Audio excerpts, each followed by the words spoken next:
കനകധാരാ സ്തോത്രത്തിലെ 6-ാമത്തെ കീർത്തനം എന്ന് നോക്കാം.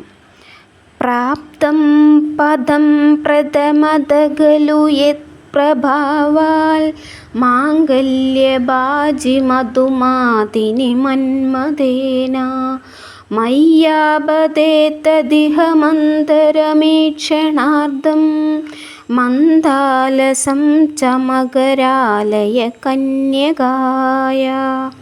മഹാവിഷ്ണുവിങ്കൽ ആദ്യമായി മന്മഥന് യാതൊന്നിൻ്റെ പ്രഭാവം കൊണ്ടാണോ പ്രവേശം ലഭിച്ചത്? മഹാലക്ഷ്മിയുടെ ലജ്ജാലസമായ ആ പകുതി നോട്ടം എൻ്റെ മേൽ പതിക്കട്ടെ. വിശ്വാമരേന്ദ്ര പദവി ഭ്രമദാനദക്ഷ ആനന്ദഹേതുരധികം മുരവിദ്യുഷോപി ഈശന്നിഷീദതുമയീക്ഷണമീക്ഷണാർദ്ധം ഇന്ദീവരോദര സഹോദരമിന്ദിരായ.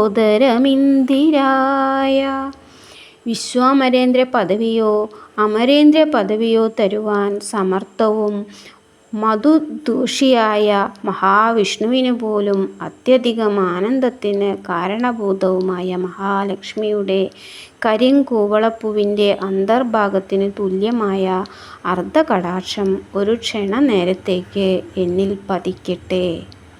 ഇതാണ് 7-ാമത്തെ കീർത്തനം കൊണ്ട് അർത്ഥമാക്കുന്നത്. കീർത്തനം 8.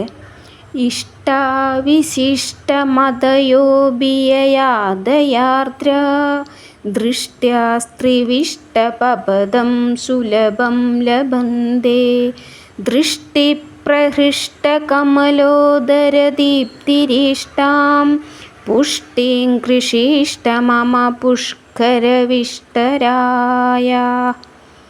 വിശിഷ്ടമതികളായ ഭക്തന്മാർ യാതൊന്നുകൊണ്ടുള്ള നോട്ടം ലഭിക്കുമ്പോൾ സ്വർഗപദത്തെ സുലഭമായി പ്രാപിക്കുന്നുവോ, താമരയുടെ അന്തർഭാഗത്തിനൊത്ത ദീപ്തിയോടുകൂടിയ ആ മഹാലക്ഷ്മിയുടെ ദൃഷ്ടി എനിക്ക് ശ്രേയസിൻ്റെ പുഷ്ടിയെ ചെയ്യുമാറാകട്ടെ.